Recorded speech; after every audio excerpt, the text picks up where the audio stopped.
We are back with virtual happy hour experience with the Drunken Grape. I am your host, Rob, and today we have another extraordinary individual to carry on with the theme of extraordinary drinks with extraordinary people.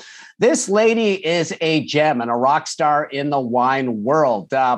Featuring her good friend earlier on, Jennifer Simonetti Bryan, we have Nova Canamatri. Now, Nova is a winemaker by trade and the very first female winemaker of the United States to get the highly decorated, highly coveted designation of Master of Wine. This is no easy feat. We're going to open up the floor. And Nova, how are you doing? Welcome to the show. Thank you. Thank you for having me. It's exciting. Yeah, no, and I understand you're in Napa right now, right? You're enjoying the hot weather out there. It's actually not too bad today. I mean, we're a little under 90, so that's kind of perfect weather out here.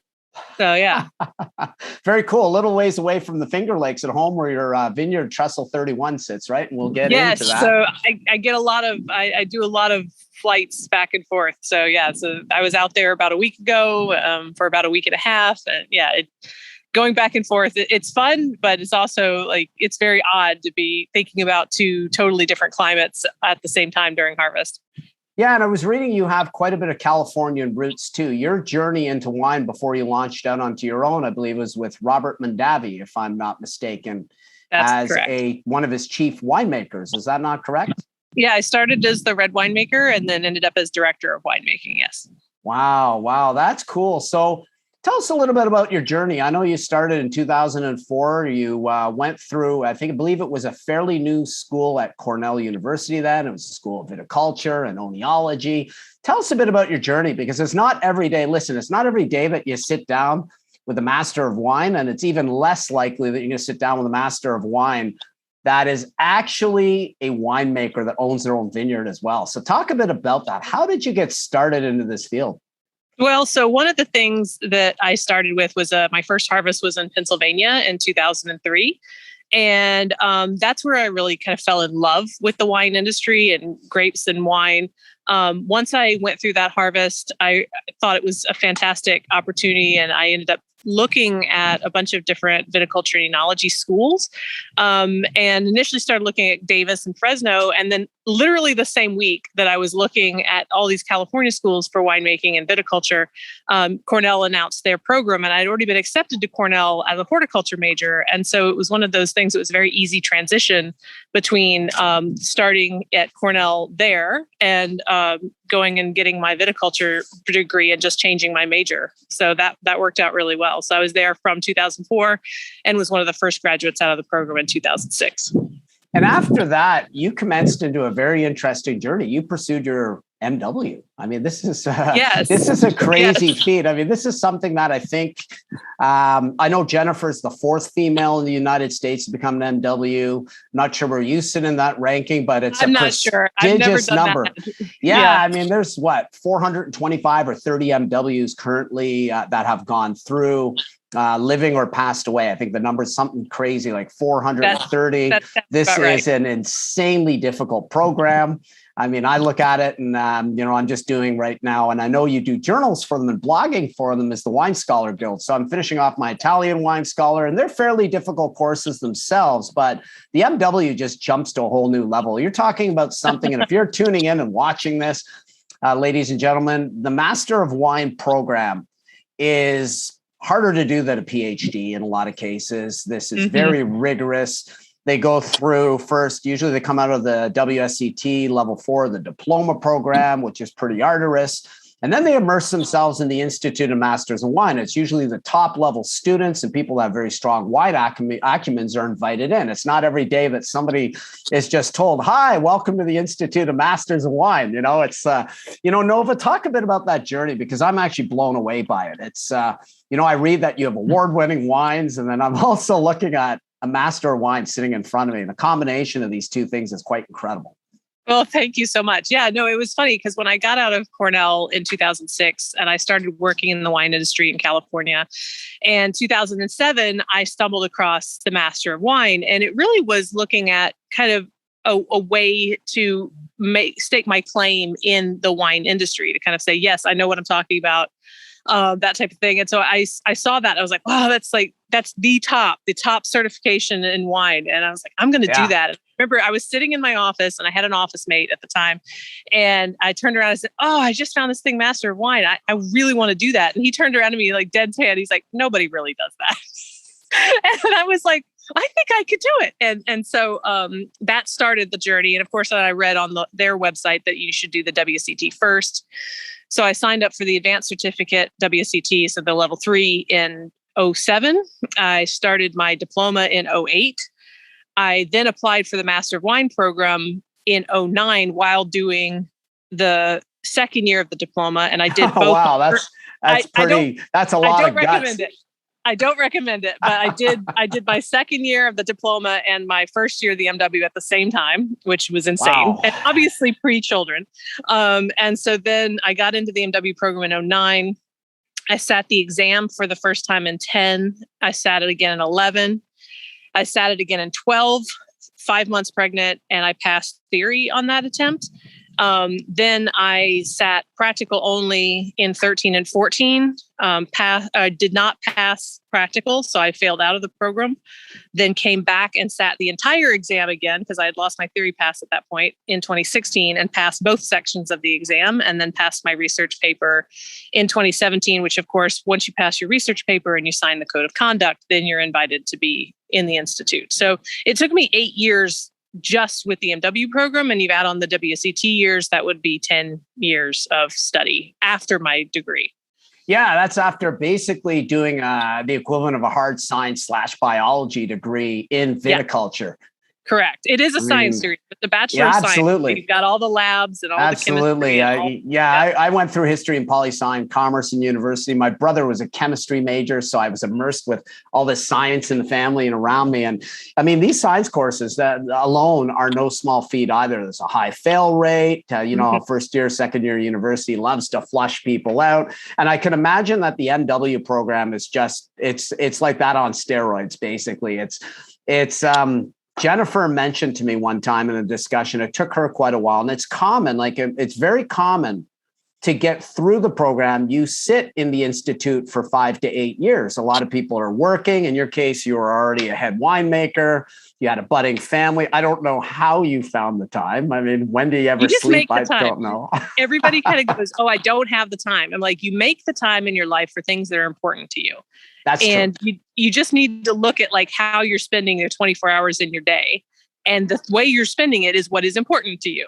Now, all you have to do is rearrange in your mind what is important to find the time. That's just the way of it. We all have 24 hours. It's just a matter of how you spend them. That's very true. And it's very astute. I've had loss in the family. I lost my twin sister a couple of years ago, and that's a hard reminder.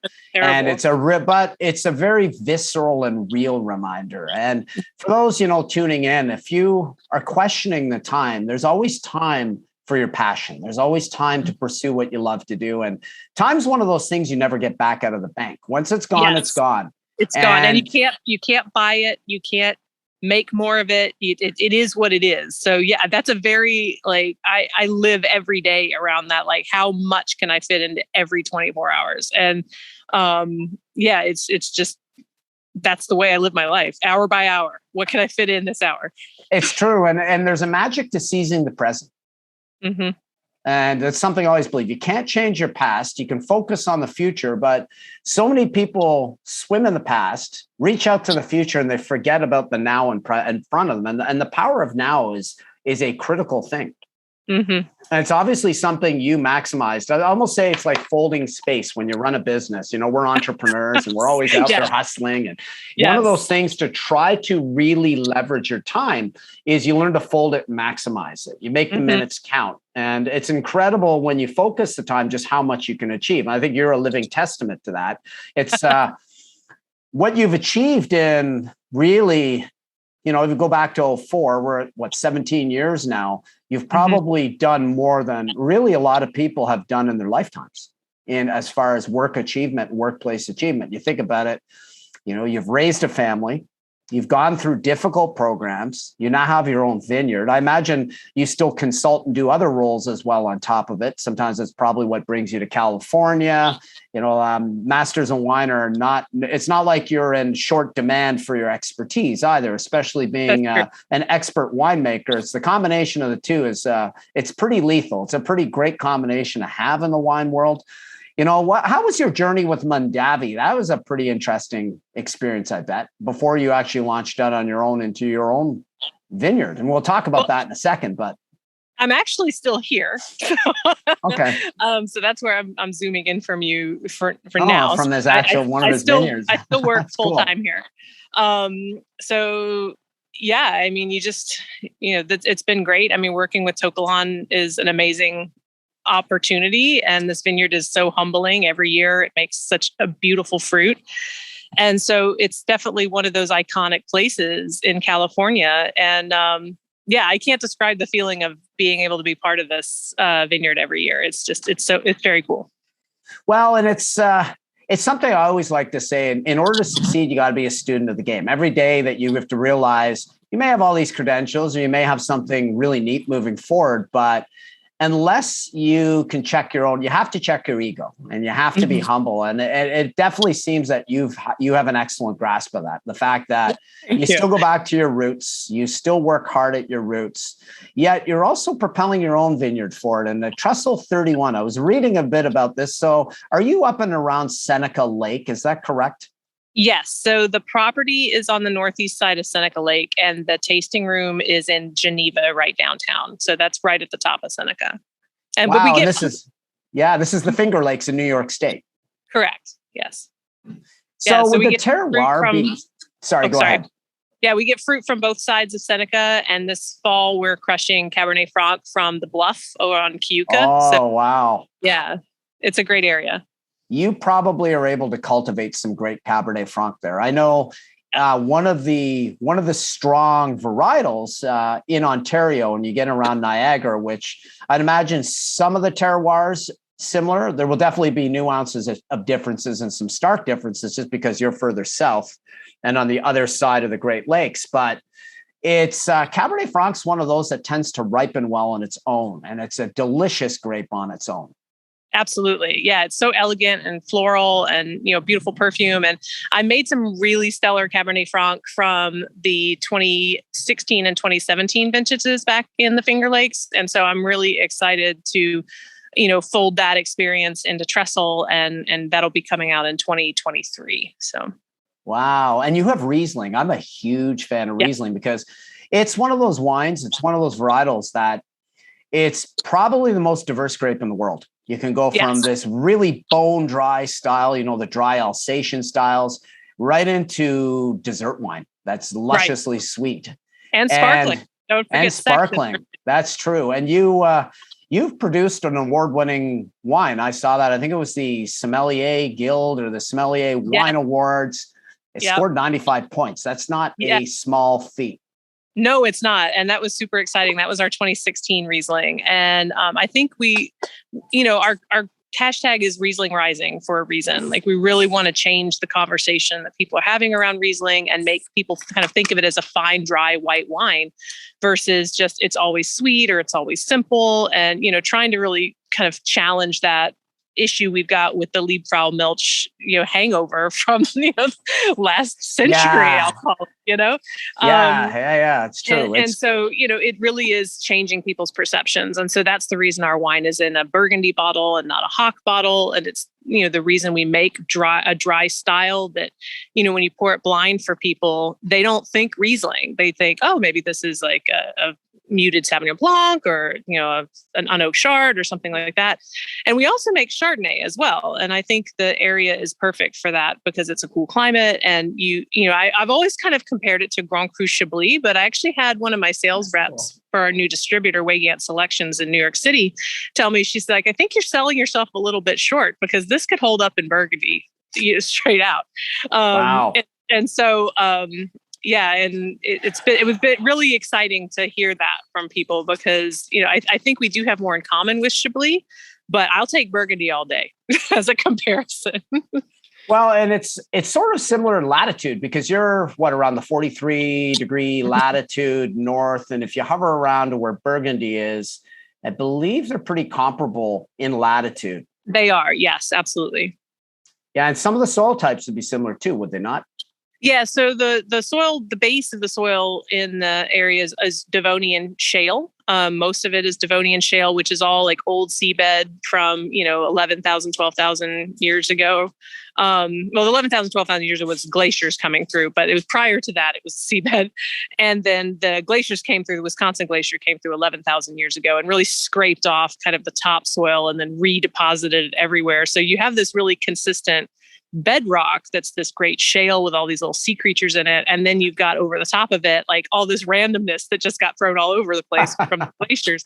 And so it really the soil can change really dramatically just within a few feet, because of where the glaciers just chose to drop stuff. And so, yeah, it's a really cool area, but very, limestone and calcareous focus. Very cool. It's, and I believe the whole area was Lake Champlain, was it not? Before the whole area was the Great Lakes. It was one massive lake before it separated into the Great Lakes. So I don't remember exactly the name of the lake, but yeah, it's very similar. I believe it is. I might be wrong too, but I remember it was one massive entity before it broke off. But the landscape is beautiful. There's a lot to do around the area. If you're a tourist, this is great for wine tourism. Definitely if you're thinking of going there, check out Nova's vineyard, Trestle 31, which I believe also has a very interesting name because Trestle is it's referring to something about the top of Seneca Lake, and 31's the parcel of land.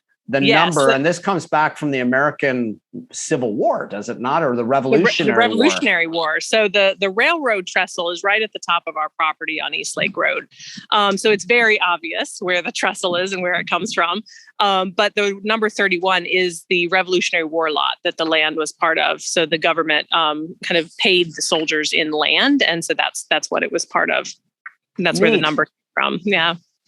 That's cool. And your husband, Brian, helps you, if I'm not mistaken. And the label, your mom is an accomplished artist as well. Yes. Your family seems to team with talent. And that's pretty cool. We're very lucky with that. Yes. Yeah. No, my mom's amazing. She was named one of the top 100 artists for South Carolina for the 20th century. And so she's amazing, amazing talent.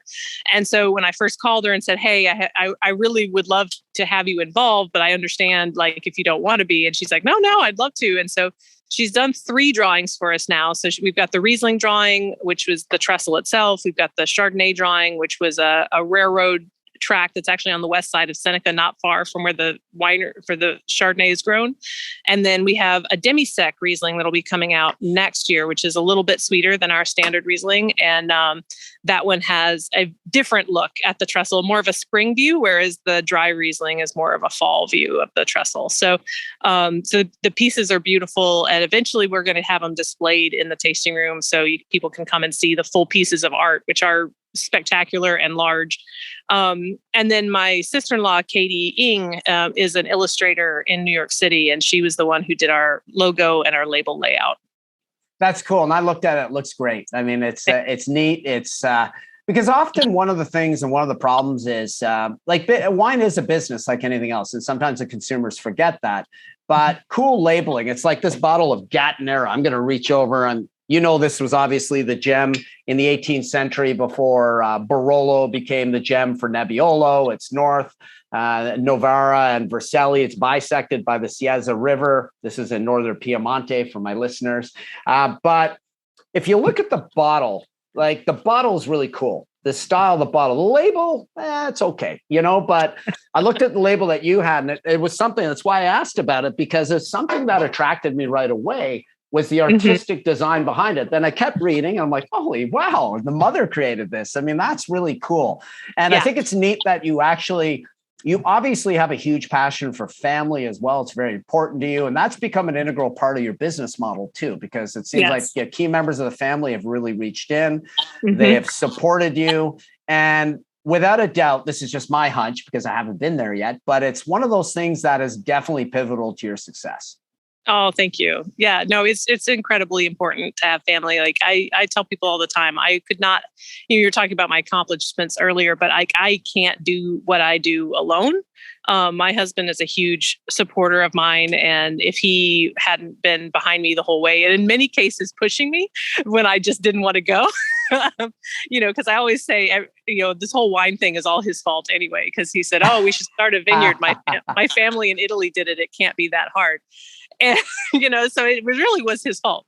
And so we started down this road, and there's definitely been times like the first time I applied here at Mondavi, I didn't want to apply because I was like, I'm not going to get the job. And he goes, you need to apply. You let them tell you no, don't tell yourself no. And he's always been there for me. And, even when I have doubts, saying, no, you can do this. I believe in you. And that's such a huge thing to have that level of support, especially in a spouse. And then, of course, my extended family is super supportive as well. And then friends, and then, to the extension of the Finger Lakes wine industry as a whole, like I can't do what I do being bicoastal and going back and forth without so many people there on the ground in the industry that really believe in us and believe in our wines and want to help us succeed. Like this whole team at Fox Run Winery, where I make the wines, Byron Davis, our business partner who runs the tasting room, and he's my kind of de facto assistant winemaker. So he runs around all the vineyards and gives me numbers. And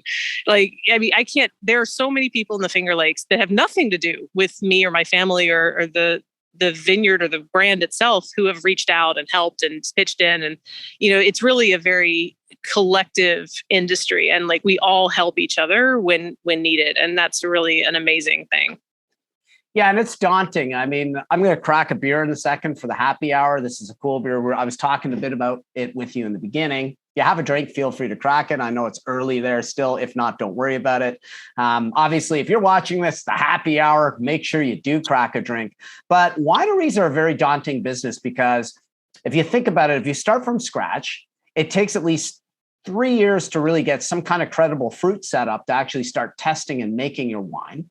Mm-hmm. There's the equipment cost, which is enormous. You always have to worry about inclement weather, pests. Pests are a massive problem. You always have to be spraying or taking care of the vineyard. You always have to worry about not so much climate, but your weather year to year, what the vintage is going to come out to be. And then there's the whole science of the actual winemaking. We haven't even touched upon that yet. Whereas you take breweries, and, I'm also a beer sommelier, so I always love talking about beer. Breweries are a bit, scientifically, it's probably a little bit more evolved beer making, but actually owning a brewery is an easier task. Yes. Because you no longer have to worry about sitting beside natural spring sources of water, reverse osmosis. You can have the water trucked in. So technically, if you wanted to, you could probably open a brewery in Antarctica. I mean, good luck trying to do that in the wine world. But pretty much anywhere, 30 to 50 degrees, if it's north of that or south of that, or 30 to 40 in the Southern Hemisphere, brewing tends to take over. And I'm going to do a toast to everybody here. This is a bottle conditioned beer. So Nova, what that means, and it doesn't help that I just exploded it all over the counter. I'll clean that up after the show. But bottle conditioned means that it does a second fermentation in bottle. So what happens is they add some brewer's yeast and sugar. This is at about 6.9%. This beer is a Trappist beer. So it's a monk beer. And this is their version of a pale ale. So it almost looks as that caramel and golden color. The monks are tied to originally the Benedictines and the Cistercians. And what happened was they wanted to adhere to greater strictness and adherence to God. So one of the activities monks can do is brew or make wine to support the monastery. In this case, Orval is at Abbey Notre Dame de Orval. It's in the Wallonia province of Belgium. That's more on the French side. And comes back to 1931, where this Trappist monastery opened. I believe there's only 13 active. There was 14, but a shell shut down recently this year, and they moved to Westmalle because there's no longer any living monks in the monastery. You actually have one not too far from you in Spencer, Massachusetts, believe it or not. Oh, okay. These are highly coveted. They're complex beer. They tend to be very dry. If you're listening to this, these are great beers. This is definitely dry. It's definitely got a punch. of hops or a hop kick to it. There's definitely some bitterness, some toffee on the palate, definitely some floral notes. So if you're into IPAs and APAs, this is definitely a beer for you. So happy hour, everyone. Cheers to you, Nova. Thank you. In closing, in closing, where can they find you? I mean, obviously you have your website. I'm going to put up all the notes in the detailed description for this show. But is there any preferred way that you have people reach out to you that you'd like the viewers to know? My website or social media is definitely the easiest. I've got my contact information on my website, novakatamatre.com. I'm on Twitter, I'm on Instagram, LinkedIn, so I'm on all the major channels. As far as the wines go, obviously Robert Mondavi is robertmondavi.com. And then Trestle 31 is trestle31.com. We have very limited states that Trestle can go to right now. We are very small still. So my apologies to that. But I myself am quite easy to find on the internet. That's cool. And I'll have all the notes there. And please do, ladies and gentlemen, watching this show, make sure to reach out to Nova. Obviously a brilliant mind in the world of wine, is an excellent winemaker. Definitely try out her wines from Trestle 31. I can't stress this enough. Have you looked at Total Wine? I know Total Wine and More, for instance. I have a friend in Detroit, him and his wife, and this is a cool topic. They own Antille Tequila. She is the first Black woman in the world to be a co-owner of a tequila company that's won awards. And out of all places, Detroit, Michigan. And I know they've leveraged through Total Wine, and it's been a great outfit for them and an opportunity for them to spread coast to coast. Well, we are very small. So, less than 300 cases right now for Trestle. I mean, we are not anywhere near that size. So we're growing every year, but very slowly. We're all self-funded. So this is one of those things I look in my bank account in the fall and go, okay, how much money do we have for grapes? And that's how much we grow that year. So that it is small, and like you said earlier, it's quite expensive to get into the wine industry, especially starting a brand from this ground up. We made it through last year, which was a huge accomplishment. Yeah, that's tough. This year's been fantastic so far. So this is our 6th year in business, and so we made it past the 5-year hump, and that's super exciting. And then we're just continuing to grow slowly. So we definitely have things like that. Oh, the other brand is Snow Shell Vineyards. So that's a little more accessible. It's through Naked Wines. It's exclusive through Naked Wines. So you can find my Snow Shell Riesling, Snow Shell Vineyards Riesling, and Snow Shell Vineyards Reserve Riesling on nakedwines.com. That's amazing. I mean, and I encourage you to keep going. I'm an entrepreneur, and I know how it has been. I was fortunate to be able to pivot into the virtual event side. Obviously, that's taking off because companies can chop their costs. You don't have to worry about travel costs, inclement weather, absenteeism. There's a whole host of reasons why it works on the average footprint. I mean, obviously, we're going to get back to the large conclaves and international conventions, because even then, that'll probably be plugged in partially virtually now, too. But, I commend you to coming through, keep going, keep chugging. I love the entrepreneurial spirit, because it's really what makes the world tick. I think that it's an incredible amount of heart and bravery, grit and determination. That's why you're an extraordinary individual I'm having drinks with here on the set today. And it's, don't quit. I mean, I can see this vision coming through. There's a winery called The Foreign Affair. You should check them out, but they have done really well. And it was launched by Len and Marissa Crispino. So they have an interesting story. They were stationed with the Ontario Board of Trade in around Veneto, and were heavily influenced by the Appassimento method of Amarone and Ripasso, and they've really modeled a lot of their wines around this. So when Len and his wife returned to Niagara, she bought the vineyard kind of behind his back, and he was pissed off. So they're like, oh my God. So all this money was sunk. It was a money pit for the first few years. But I tell you, they stuck with it. They're one of the best wineries in Ontario and Canada by far, maybe even in North America. They create some excellent wines. They're always scoring incredibly high. They have reviews and ratings. They sold this, I believe, in 2017 or 18. They got into their 60s for about $6.7 or $7 million. And all they did was stuck with it for I believe, a window of time of 16 or 17 years. And eventually what happened was they said they all start out small. I mean, this is not an uncommon story. A few hundred cases a year. It's a struggle. Financially, it's a struggle. I mean, you're still working full time at a high level job that has huge demands to it too, while making this work and tick. And you're right. You've got a great business model. You can't do this alone. I mean, I think my own journey, even the name was created by my stepmother at Thanksgiving like 6 years ago. We laughed and said, there's no chance this name even exists. Sure enough, it did. And I trademarked it and copyrighted it. I actually own the name. Awesome. So but for those listening, don't quit. If you're an entrepreneur, a visionary, listen to people like Nova, reach out to her. I mean, these are people that really put their heart and soul into things. They don't take anything for granted. They didn't inherit the gold keys to the billion-dollar fortune. They're actually building this because of heart, soul, and passion. Listen, ladies and gentlemen, wherever you are, I hope you're enjoying this broadcast. Nova, you've been a fantastic guest. Really, I thank you for taking the time out of your enormously busy schedule between a newly born child, a young child, a family, a vineyard, your own consulting practice, and winemaking. I just don't know how you do it, but I think it's incredible. Listen, ladies and gentlemen, wherever you are, happy hour. Have a terrific day, ladies and gentlemen. This is Rob from The Drunken Great.